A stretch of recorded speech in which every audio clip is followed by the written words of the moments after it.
नमस्कार दोस्तों, welcome to my channel सनीमा।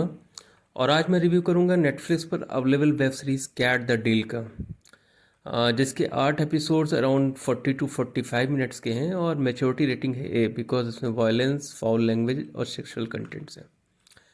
दोस्तों, इस सीरीज़ को लेकर मेरे दो मेन एक्साइटमेंट थे। पहला तो रणदीप हुडा की दमदार एक्टिंग, आवाज़ को विटनेस करना और उनके ओटीटी डेब्यू को देखना। दूसरा जो मेरा मेन रीज़न था वो था कि ये मेरी फेवरेट कैटेगरी क्राइम थ्रिलर है। अब दोस्तों, क्या ये मेरी एक्सपेक्टेशंस पूरी हुई, ये मैं आपको आगे बताऊंगा।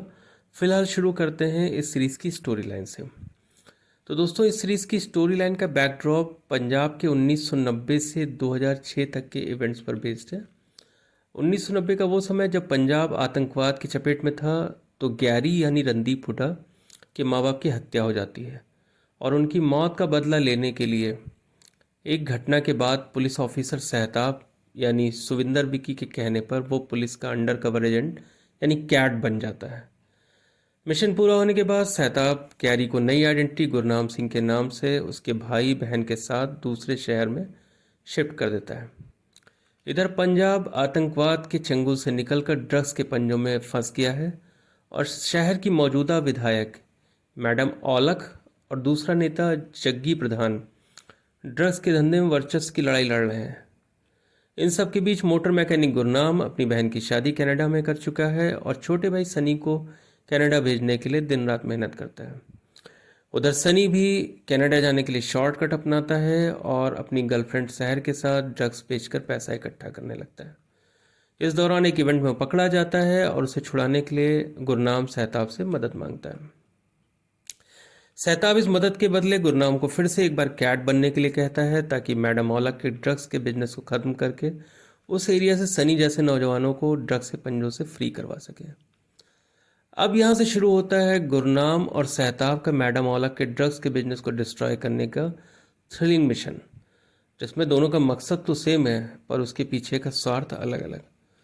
अब दोस्तों, ये स्वार्थ क्या है, इस मिशन का क्या होता है, कैसे ये मिशन समय समय पर आपको चौंकाता है और कैसे इसके पैरेलल चल रही गैरी और सहताब की फ्लैशबैक स्टोरी चौंकाती है, इसके लिए एक बार इस सीरीज़ को देखना बनता है।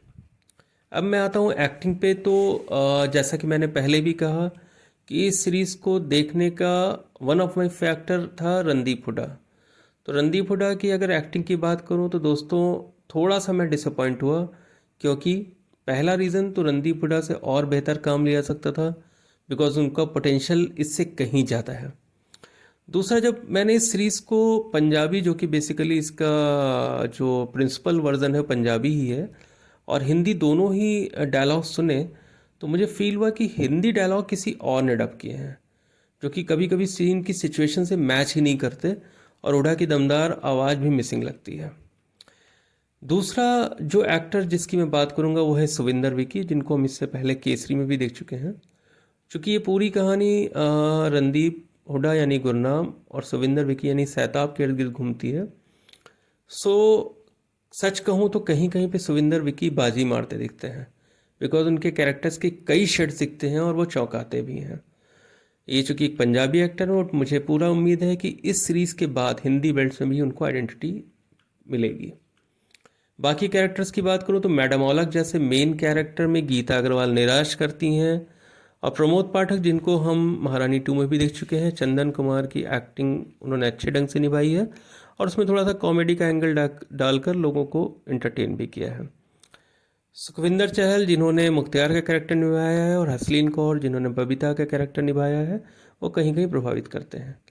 एक कैरेक्टर जो पॉप सिंगर रॉकी रांझा का लिखा गया, वो क्यों लिखा गया है मेरी समझ में नहीं आया।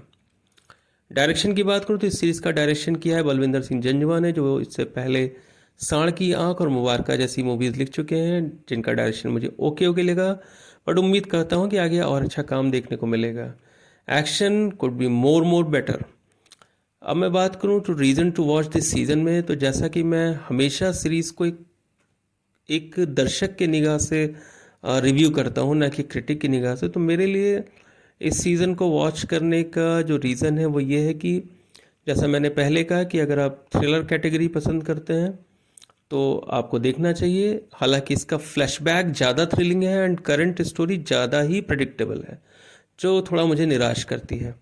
दूसरा जो रीज़न है वो, जैसा मैंने पहले ही कहा, कि रणदीप हुड्डा को अगर देखना पसंद करता है ज़रूर देखिए। तो if possible watch it in Punjabi, because उसके डायलॉग्स ना सबकी ओरिजिनल वॉइस में लगते हैं, जो कि सिचुएशन से बेटर मैच करते हैं इन कंपैरिजन टू हिंदी। सो दोस्तों, एंजॉय करिए कैट को, जो शायद थोड़ा और दम लगाती तो दहाड़ भी सकती थी। So let's hope for the best in the next season. अपने सुझाव और अपनी राय जरूर भेजें। अपना और अपनों का ख्याल रखें। Take care. नमस्कार।